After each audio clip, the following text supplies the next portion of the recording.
Hello everyone, my name is Sarah Cahill and today I'm here with some more bullet journal ideas for writers. There are so many writers who bullet journal and it is a fantastic thing to see. They are perfect for keeping organised, being creative and, helping to keep track of all of your work and your ideas. I'm going to share with you some more of my favourite bullet journal spreads that I use to help me with all of the writing the words.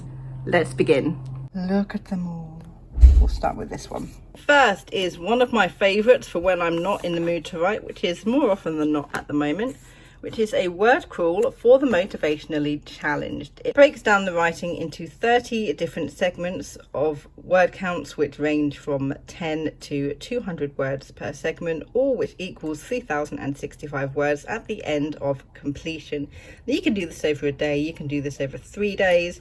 But basically, if you're not inspired, if you're not motivated, if you don't have the time to write, this breaks it down into very easy, manageable segments, which will help you get some words done. Because it's only 75 words, right? This is definitely one that I keep coming back to because it is so helpful when I'm really not bothered to do any work. Because no matter how many words you write, you've still written words, which is better than writing no words at all. The next is monthly writing prompts. I haven't done these in my bullet journal for a while. I haven't used writing prompts for a while personally, but I used to do these all the time. Each and every month I would have a new writing prompt. Sometimes it's a dialogue prompt, sometimes it's just a word, sometimes it is a situation, and I would fill in this prompt every single day for the entire month to get my words in. It didn't matter how many words I wrote, didn't matter if it was related to any of my stories or not, or whether it was things that needed to be in my plot. It was just something to help inspiration, to help sort of start getting me moving and working on my actual writing, and then it usually ended up inspiring me enough to continue on a little bit more. But I did those every single month for an entire year actually in this 2016, gosh, bullet journal. But again, very, very helpful if you're lacking inspiration. It's also something you could do as a challenge 1 month, filling in the prompts every single day. Bye bye grey book. Hello pink book. I'm going to kick us off with one of my most favourite things I have ever done in a bullet journal ever, which is my plot. This was for, that's a trip. Rider's Duty. That's taking me down memory lane, that is. Wow. This is a shelved novel. I was trying to figure out the plot of A Rider's Duty, which is some sort of high fantasy with elves and humans and death and stuff. And I decided to put it in my bullet journal on post-it notes, and basically every single main point that I needed to envelop into the plot, like this isn't an outline, this isn't an outlining method or anything like that. It's basically important plot points that I need to add into the book. So the main character Avadni gets banished, she finds the unicorn Savaya, she becomes a rider. There's a romance that needs to be in there. It spans 3 years, the book does. That's how much of a high fantasy it was, guys. Everything that I wanted to put in there, I basically put on these post-it notes. And then I could go through, I will take the post-it notes off. If I didn't want to add it in, I could replace it with something else. It sort of saves me scribbling stuff out, because I hate scribbling stuff out in my bullet journal. And you could also do an actual physical outline in the exact same way, putting the different beats on and switching up if you want to take it out.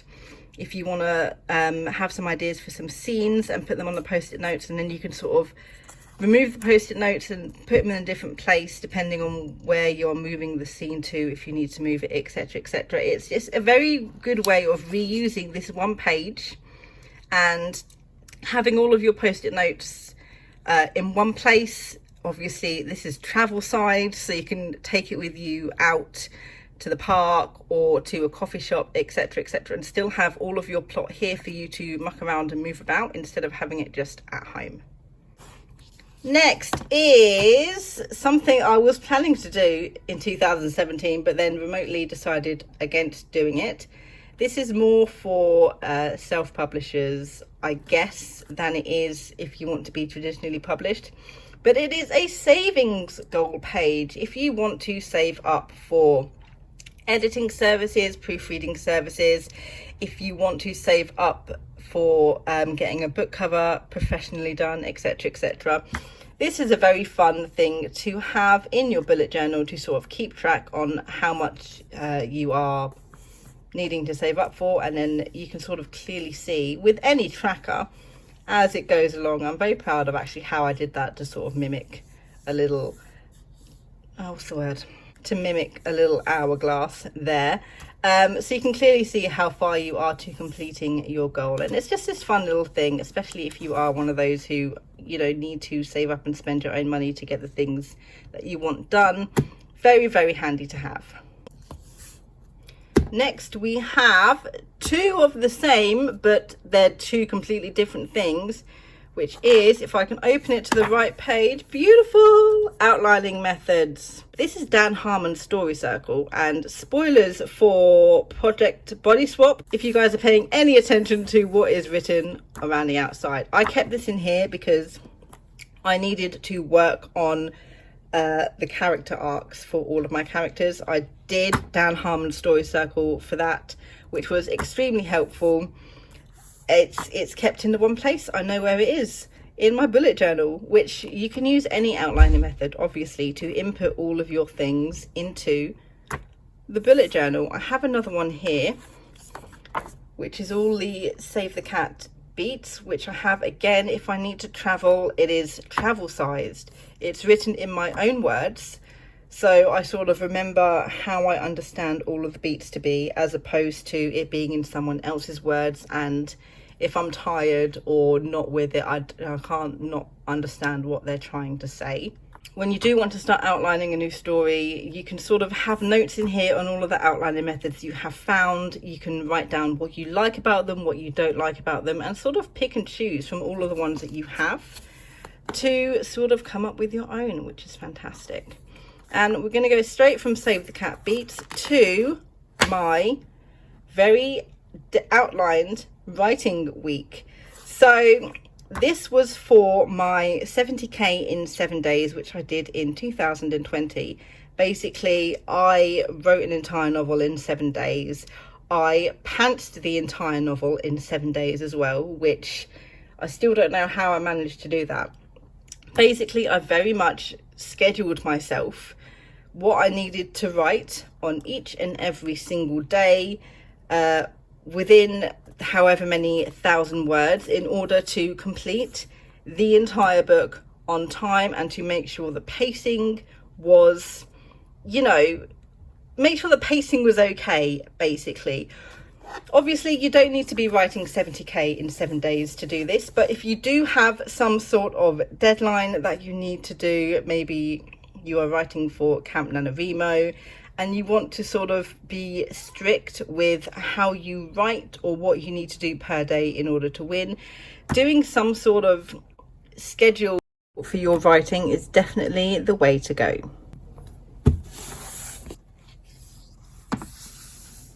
Quote pages.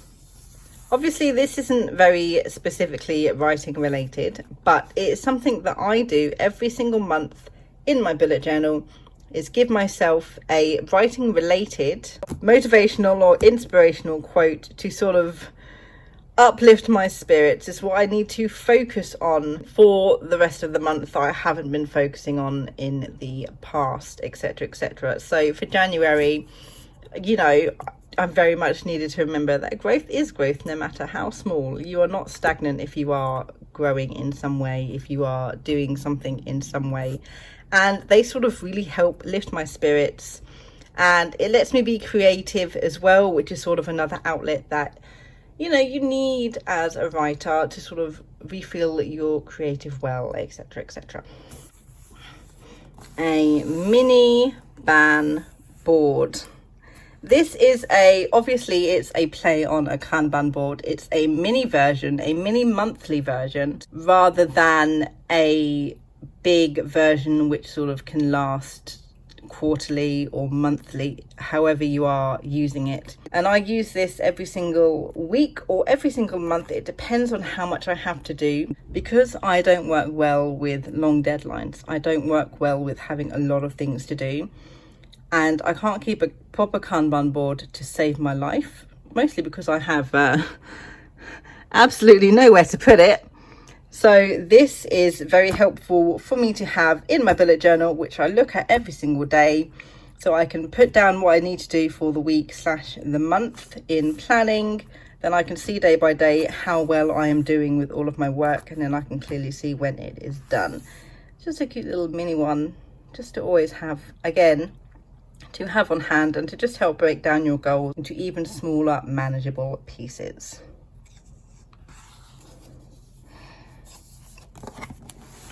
Query trenches.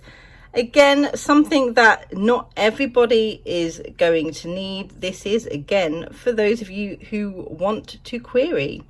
So obviously I have to cover up the information that I have already put in for the query trenches, but this is just for me to keep track of the agent I'm sending it to, the agency they belong to, the date it was sent, the date it was rejected, if it gets rejected, the date it was requested for, you know, a full manuscript if it gets requested, the date then after that if it gets rejected, or if I am accepted. It's the query trenches are really awful nowadays. It's terrible, it's horrible, and it's really frustrating when nobody gets back to you at all, which is like, yeah, how long do I have to wait before I just completely ignore them and just move on to someone else? Like, no one knows in this climate what to do. But yeah, this just helps me keep track of everything that I'm doing. You don't need to have anything query trenches specific in order to do this. You could keep track of things like when you have sent something off for betas, and it could be sort of a beta reader tracker if you wanted it to. It could be tracking alpha readers, it could be tracking when you have sent something off to an editor to be edited. But any sort of tracker where you can keep track of absolutely everything is very, very helpful in a bullet journal, especially for writers, especially if you have deadlines. Next, we have what I consider my current most important page in my bullet journal. It is my self-care page. Again, not directly related to writing, but very, very helpful to have as writers. We can forget to take care of ourselves. We can sort of work too hard and burn ourselves out. So I like to have something in here that I can look at. So if I do feel like I am going to need a break, I can decide how much of a break I need, 5, 10, 15, 30 minutes to sort of just de-stress, relax, take a break. And this is something I know that will help sort of calm me down, lessen the stress, lessen the anxiety, sort of stave off the burnout for a little bit longer. And obviously this can be tailored to how you self-care yourself. I should put a bath on here, shouldn't I? And this is a very handy thing to have in here to remember self-care. Yes. And now to what I consider the best thing that I have ever added as a spread in my bullet journal ever is my physical writing tracker. I got very curious as to how long it took me to write a novel, as in from the thought to the outlining to the plotting to the planning to the actual physical writing. And this is it. Ignore that, that's my POV chapter count for Project Mystic. Basically, oh, I love it so much. I have the date of when I started doing something here, so I can clearly see how many days I wrote in a row. I can see how many scenes I wrote for that day. I took a 3-day break here because obviously I wrote 3 scenes in one day, and it sort of gives you a great overview of how much work you do for one day versus how much of a break you take the next day. There are some places where I would start a scene one day and finish it on a second day. There are some where I would write a lot of scenes here. That was for the Worldwide Write-a-thon, I do believe. And then obviously I took a very, very long break before I finished and continued. So it's just really fun thing to keep track of if you are very interested in sort of just knowing how you work, knowing how much you can do per day before the breaks hit. And you can see how long it takes you to actually finish all of your work.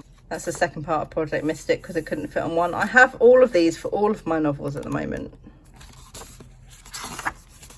There is currently Abingdon 3, which I'm writing for Camp NaNoWriMo this month in July. But this is without a doubt the most helpful thing that I have ever done, and it really helps me keep track of how I'm progressing and how much time and effort I'm putting into each project.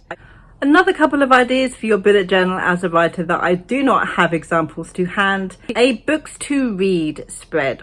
Obviously most people would probably have this in their bullet journals regardless. A nice simple spread detailing the books that you want to read, the books that you want to buy so they are all in one place, or books that you have read with your ratings inside, books that have particularly inspired you, or noting down the authors that you are interested in reading more of. Keeping them all together in a handy little spread or multiple spreads depending on how you want to organize all your information is a fantastic idea. And second of all, a research spread. This is for anything that you need to note down, that you want to research, that you want to learn, any helpful websites that you have come across in order to gather all the information you need for the writing or publishing process, all kept together in handy little notes. I love learning new ways to use my bullet journal for writing, so let me know down in the comments below, do you do anything different in your bullet journal for your writing process? Thank you guys so much for watching, and I'll see you in my next video. Good thoughts and happy writing.